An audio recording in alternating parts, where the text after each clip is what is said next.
Alright guys, Papa Pepper here. Today I'm really just attempting to justify some of my recent Bass Pro Shops purchases.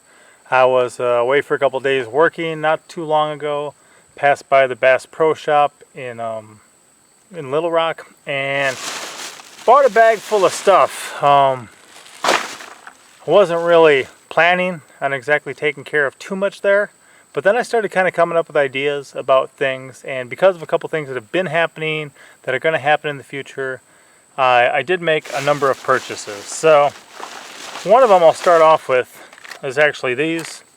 These are some Crossbow tips for bow hunting. So I picked up a Crossbow to extend my hunting season until I moved down here to the Ozarks. I'd never gone like deer hunting, but started rifle hunting.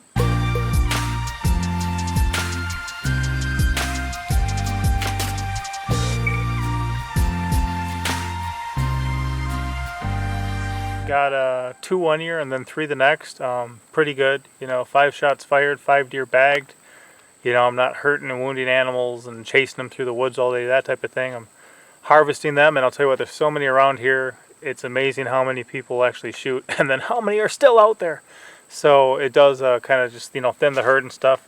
And wanted to extend my season because you can get so many down here.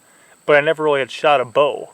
So I picked up a crossbow, figuring that's more like a rifle. And then especially recently I was in a live chat that Single Dad Homesteading, I think that's the name, Single Dad Homesteading, was talking about just even things like hunting and fishing as far as ways to provide food for yourself and for your family, that's something you don't need, a giant garden to do.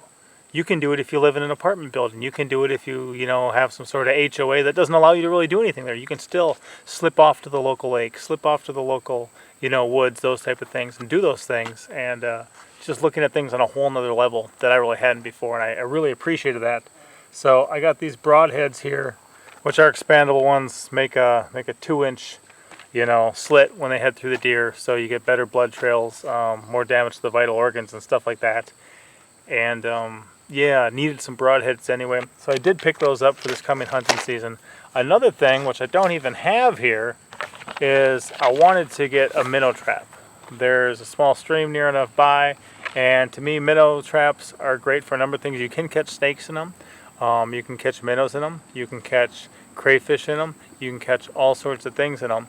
So it's a good resource to have. You can put it down there in the water, come back, check it later, and it's full of something. The minnows and crayfish we can use for fish bait, and then also the we can also use them as chicken feed and stuff like that.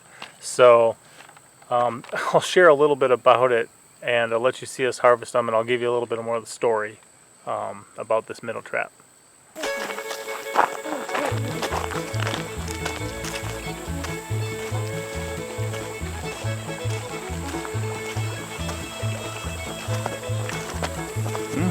Let's pull it up. I think it's mostly crayfish.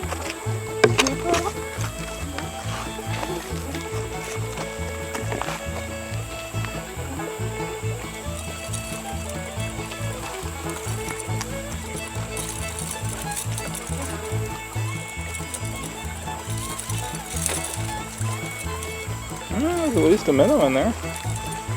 Let's get some water in your bucket, huh?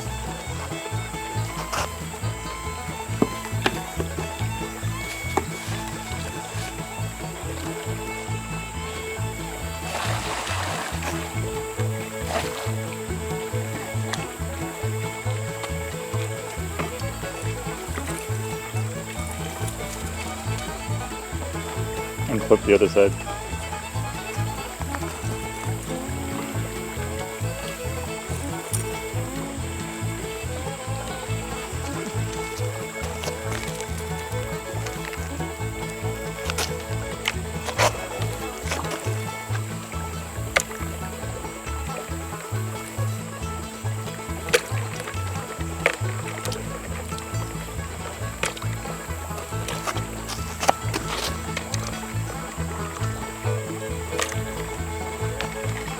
I guess no minnows. That one had one pinched in his thing. That's a beautiful minnow too.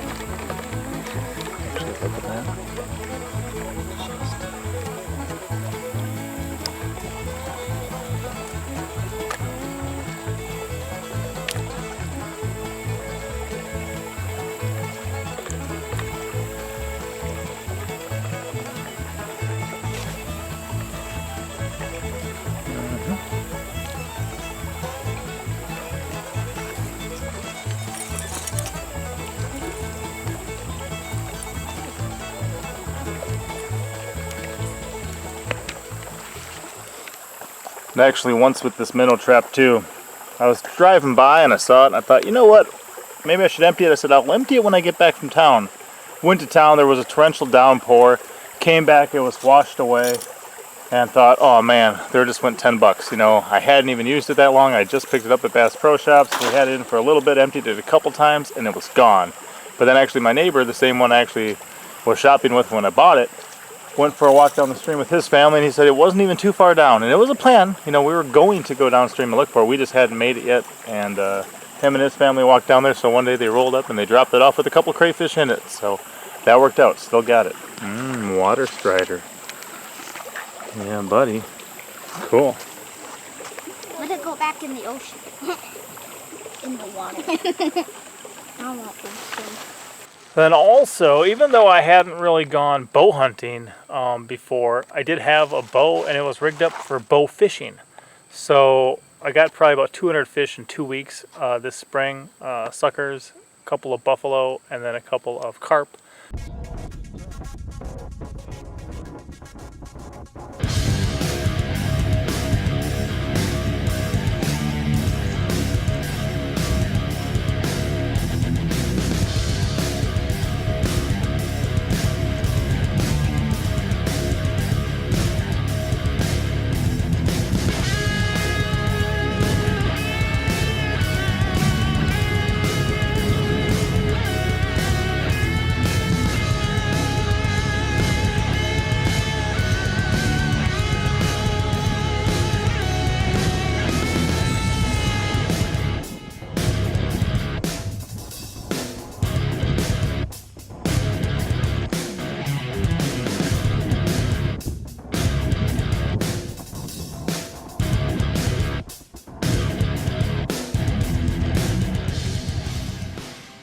So we're still enjoying those, but I wanted to just kind of get prepared for the next season and hopefully get some gar soon here now too. But picked up some actual bow fishing line because the stuff I got in there, I'm not even sure how old it is. I did have a couple snaps, nothing when I had a fish on the line, but picked up some bow fishing line, and this is from Cajun Bow Fishing. I also picked up some knocks for the back of bow fishing shafts, because that was one of the problems I had at one point, is that I didn't have a knock to put on it. Eventually it was the only arrow I had working. I couldn't pick up any good ones near me. I ordered some off online, but I actually just cut into the back of that arrow and used that. But now I'm prepared if I ever lose a knock again. Then also I got some new tips. These are Muzzy, which I find to be an incredibly good style of tip. Some carp points and then some gar points. So these ones are just very pointed, very sharp. These ones are a little more blunt and stout, but those are going to be great for when I go out there and just to replace the tip. And then I got these two, which are some pretty cool cyclone replacement tips from AMS Bow Fishing. AMS Bow Fishing up in Wisconsin, definitely a cool company. They specialize in bow fishing, so it's that's their primary focus. They're not just an archery thing or a hunting thing that also has bow fishing stuff. They focus on it. So these were some really good tips. And what I want to do, at the moment, I just have a spool of thread mounted, you know, perpendicular to my bow fishing bow. And then I shoot and I just kind of pull it in or wrap it up as I pull it in. But AMS makes a really cool reel, a retrieval system. So you can shoot, it comes out without hitting a drag or a button, and you can just crank it in. They're like 100 to 150 bucks though for that, so I haven't been able to get one for them. I was looking at them in person when I was at Bass Pro Shops, but definitely with the crossbow stuff and then with the bow fishing stuff too, really investing in the resources that I have that can help me harvest more food for my family.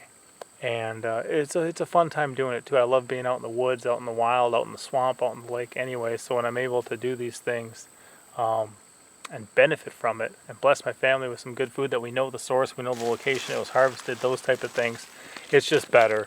And then the last thing I did, I am such a natural man when it comes to fishing. It's worms, it's night crawlers, it's minnows, it's crayfish. I don't really goof around with too many artificial baits, but I did pick up a 10-pack of these marabou crappie jigs from Bass Pro Shops too. So this is a style that my dad would often use when we were growing up, just a pink jig head. with the white fuzz and then the white feather wrapped around it. There's only 6 here, so 4 of them are elsewhere already. I think I've got a couple in the truck, a couple on some poles, but spending some time on the boat lately, and these have actually landed at least a couple fish for me.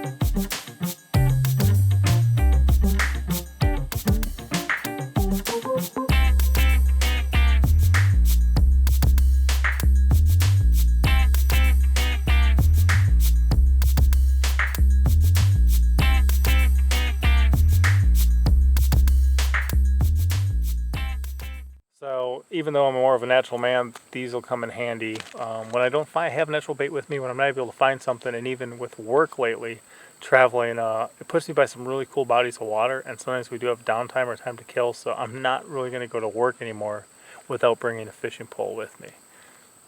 And to have some bait with me, you know, even if it is artificial, is cool and is worth it. So in closing, I will leave you guys with some more of the just the footage of the incredible fish tanks that you can find at, I think, just about every Bass Pro Shop, sometimes at Cabela's and stuff like that too, where they just have these incredible fish. I probably shared some in the intro clip to this.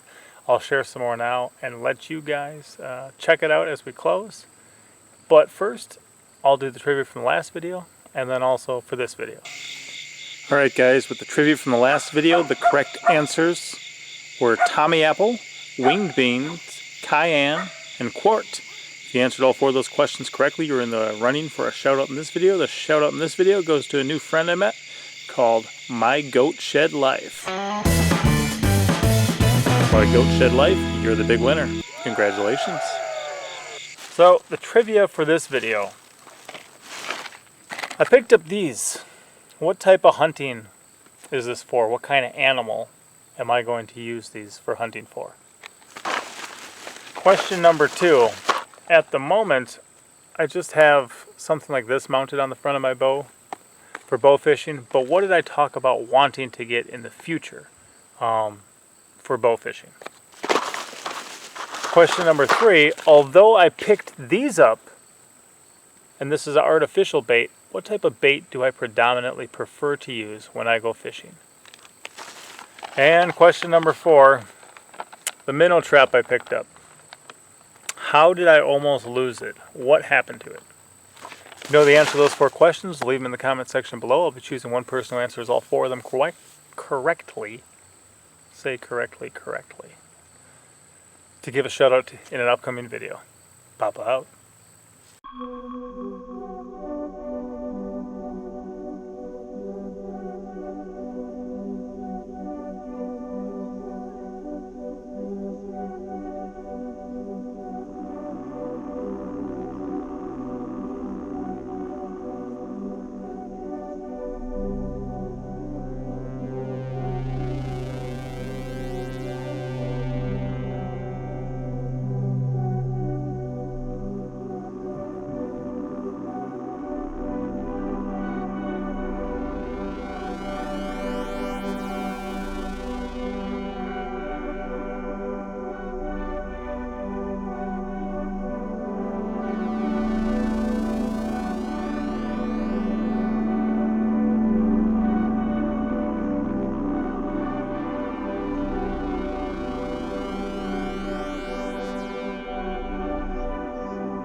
Bye.